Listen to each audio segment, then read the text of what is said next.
So, 2020 was shit. Skeng, skeng man, skeng man mod. There wasn't really any room to be doing anything creative, productive. It was stay at home, stay away from other people, don't go see your mates, don't go see your family, and that's pretty much all we were doing. And first of all, welcome back. Hey everyone.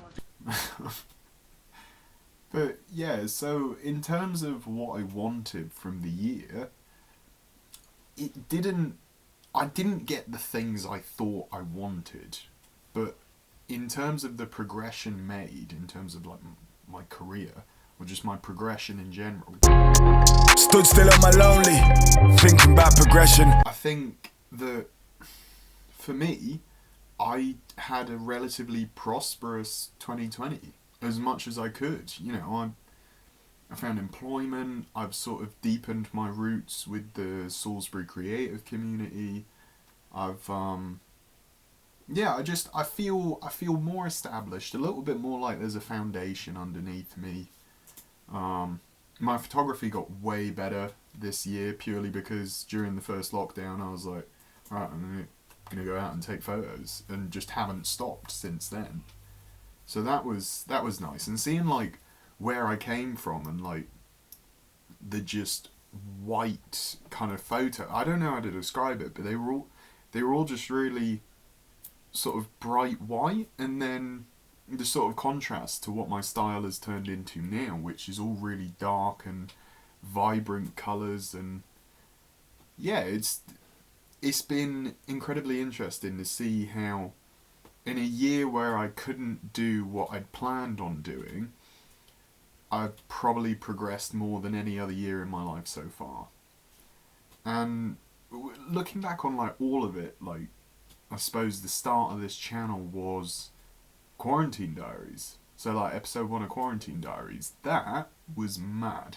Like it was the FMP for the first year of the course, which ended up not even getting marked in the end. But from that first video to where I'm at now, Quarantine Diaries, I think, was really important in terms of my development, because you can see the difference just between episode 1 and episode 2, where the first one was kind of random, not really a lot of thought put into the narrative. It was all just sort of like filming what was going on, and like a couple of back and forth clips where I just played it forwards and backwards and that sort of thing.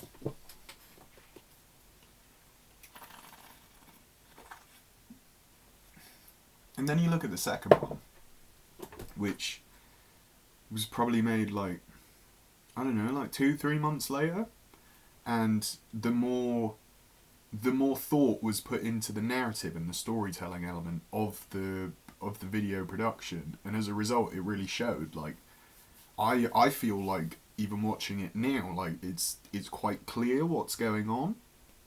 And I always said, like, well, episode 1's random and it doesn't have structure because that's what life was back then.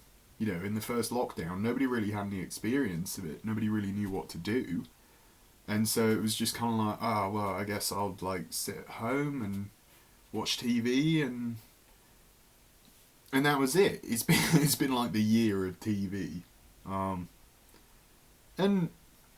But looking at progression, I'm actually going to refer to my laptop, because I got my channel up here.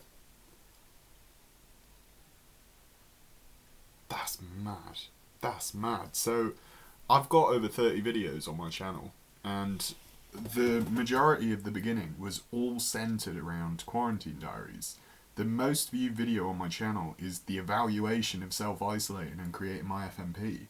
Like that still doesn't make much sense to me, how like me evaluating a project I created has more views than the actual project I created. Like, in my mind, I can't, like, why would people want to watch me talk about it? Just watch it and then form their own opinions. But I think it might have something to do with the fact that I spoke quite a lot about what the experience of isolating at home and what quarantine was like for me, for my mind, and just what it led me to feel during that time. Loads of videos on like different parts of the quarantine. So like what filming in the town centre was like, what it was like consuming media during that time, working at college versus working at home. Let's see, we have got some behind the scenes videos, little tutorials on how I did it. And then the next video that I did after Quarantine Diaries was Nightlife. So I started a new series, which was Nightlife Episode 1, which was basically me milling about after work taking photos. But once again, like that's compared to the rest of my channel, got quite high views, and it's once again, it's like me not seeing the value in the content I'm creating. I'm like, why would people want to watch that? But I guess, whatever works. But yeah, so there was Nightlife, there was Vlogging with Blake. So that one was like, we did the £1 photo challenge. We went to Poundland, tried to like grab some stuff which we can make photos out of. And yeah, that was an interesting one. And then there was episode 2 of Quarantine Diaries. The Q&A, which as well has got a mad amount of views, like 113. And I'm sure you might think that that's quite small and quite trivial, but to me, and like what the channel traffic is usually like on my channel, that's mad. And yeah, I mean, like the Q&A was it was honestly, it was hell to edit because the audio was absolutely terrible, but I learned a lot about editing audio purely from trying to fix audio captured from inbuilt mics on cameras. Then I kind of went more into like the vlogging side of things. Let's see, I had Happy Birthday Alice, which was like the first vlog. That's also ridiculously high, like 73 views. Rainy Days in Salisbury, Urban Exploring in Salisbury, meeting my mum, Urban Exploring in Bristol, exploring Southampton, skating in Southampton. And like all that stuff was basically centred around me and my mates having a summer while there was a pandemic going on. So we were really limited in terms of what we could do. And like, I look back on those videos and I'm like, we still managed to enjoy ourselves. And I think it might be a common thing for everybody coming out of this year, that like everybody still managed to find the good in it, and the community. Like for me, in the early summer, it was the Boys in Rooftop Things, which was like a group of like me, Willen, Stephen, Blake, and Tom, and basically all the people you saw in the Q&A. And that was mad to me, you know, that we managed to, despite probably the worst year of my life in terms of like worldwide circumstance, and yet we still managed to have a good summer. You know, I learned more about sort of video editing. I tried to teach myself how to skateboard after not touching it since I was a child, and like all that sort of stuff. And it was fun. It was really fun, and I enjoyed travelling about, looking at different places. I mean, I say travelling about, going like 2 stops on the train, because you don't want to like transmit something cross county lines. And yeah, and then there was a slight break after the summer of like creating videos and that sort of stuff. I wanted to take a break because I didn't know where I wanted to head next with the channel and with the videos, and like what was the point of me creating.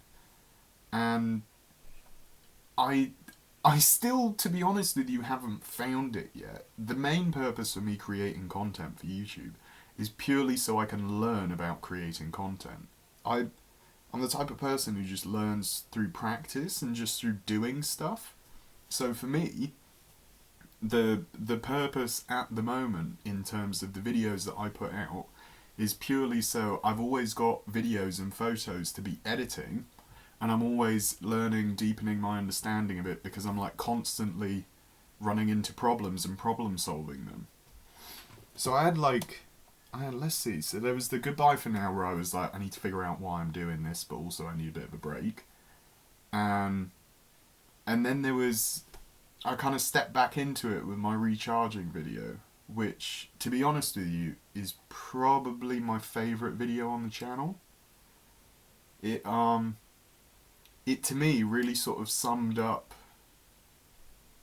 I don't know, like, I enjoyed having the camera there, chatting to the camera, but yeah, recharging was a really important video to me, and it's like offering up, because my channel is like an open window into my life. You watch it and you sort of take a look at my experiences, see what it's like for me in my everyday life. And if I can, like, I don't know how to describe it. For me, when I'm dreaming up like narratives within my mind that I'm like, oh man, all this cool stuff could happen. For me, the real learning and the reason why I do this sort of like vlogs of me like just basically doing my day-to-day stuff is because if I can carry a narrative in terms of me just spending a bit of time in Gill, then I can carry a narrative in a larger production. And that's really important to me. Understanding narrative, how to storytell, how to communicate is something that's really important to me. I kind of moved away from the talking head videos as well, purely because, like I'm sure I'm going to find with this one, they're really long and I don't enjoy editing them. Just because it's a pain, and you've got to like constantly cut things onto the screen, so people have always got something visually stimulating. And something which is reflected in my channel as well is the progression in terms of my career, my professional relationship with content creation, and how I can monetize my skills with my camera.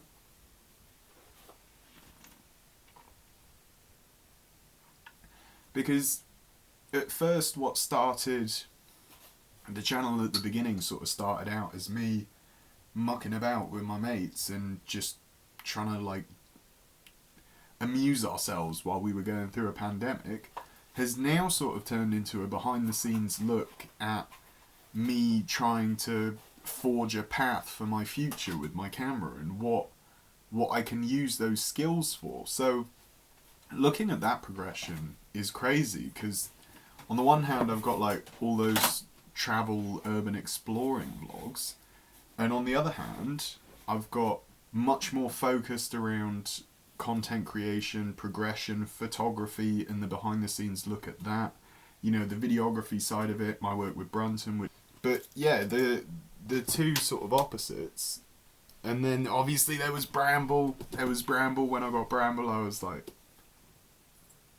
she's fucking amazing. I'm gonna make a video about that. Like, and she's good. She's fine. I'm sure she'll feature in a video coming soon. But yeah, it's much more focused, less around like time wasting with my friends, in which I try to inject a bit of narrative, and much more focused. So like episode 2 of Nightlife is such a dramatic change, because it's been like, I don't know, like a year in between the two of them. And in episode 1 I was still on my old camera, which doesn't record as a higher quality, so in terms of visuals that took a step up. In terms of narrative, I learned a lot in the space of a year. And so having the two differences, and not only looking at the videos and how they changed, but the photos that come out of my night shooting as well, is mad, because I actually understand my camera. And I think that's a key change, which a lot of people don't talk about enough, is that, they're like, oh, what camera, what lens, what mic, what are you using to edit on, all that sort of stuff. It's like, for me, the reason why my photography and videography improved is because I understood my camera better just through consistent use of it.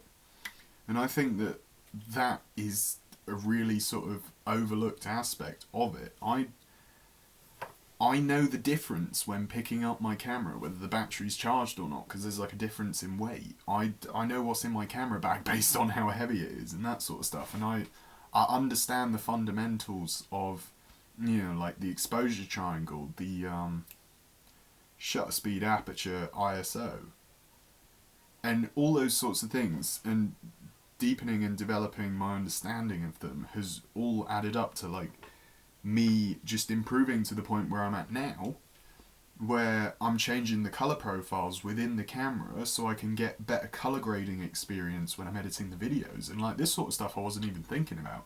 When I shot the first nightlife, I literally had it in auto, so like everything was done for me. Right now I'm shooting on manual focus, manual mode. I've got a microphone attached, it's on a tripod. Like, a lot more thought and me fine-tuning the details goes into me making stuff now than it did before. And so that's been the big change for me. As much as I might not have done all the things I wanted to do and have gone all the places that I wanted to go, 2020 was just a time for me to just learn as much as possible. So yeah, 2020 was not what I thought it was going to be. It just wasn't. Nobody could have predicted it, but the growth has been massive. And the thing that I'm really looking forward to is where I'm going to be in 2 years, 3 years, 5 years, 10 years. Because the growth that happened in between Quarantine Diaries episode 1 and episode 2 was massive. And then if I times that by like 5, 10, like where I'm going to be, I have absolutely no idea. But I know for a fact that I'll still be taking photos, still be making videos, and hopefully with more focus on the narrative. For me, I've applied for university, I've got an offer from a university, and the reason why I want to go there is because I want to better understand narrative, I want to better understand storytelling specifically. Like I can slap my camera on a tripod and film stuff, and that sort of stuff you can teach yourself, but in terms of really understanding the storytelling aspect of creating content, I feel like I need to work on that area. So yeah, you'll hopefully be seeing some stuff on the channel as we move into the new year. I say move into it, it's 20th of January, currently in another lockdown. But as we move into the new year, I'm hoping that there will be just a lot more opportunity for me to create more narrative-based videos, and hopefully just practice that more and more and fine-tune it. Yeah. That's kind of it. That's kind of everything I wanted to say. I just wanted to sort of look back and also look forward a little bit.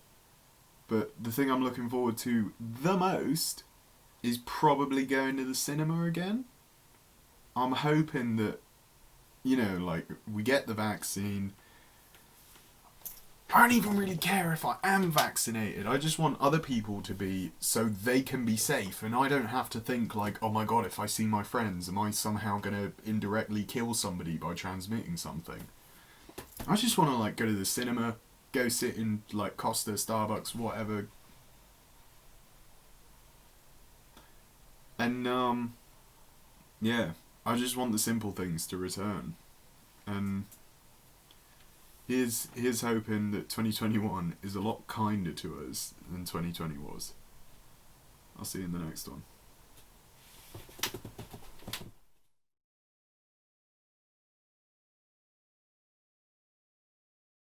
Lovely way to talk to him, man. Do you want to stop getting butthurt about everything that I say, bruv?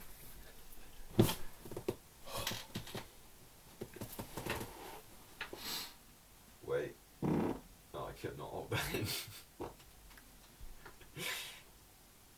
The camera stopped recording. So carrying on from where I was, which I believe I was talking about. I've just got to open the window.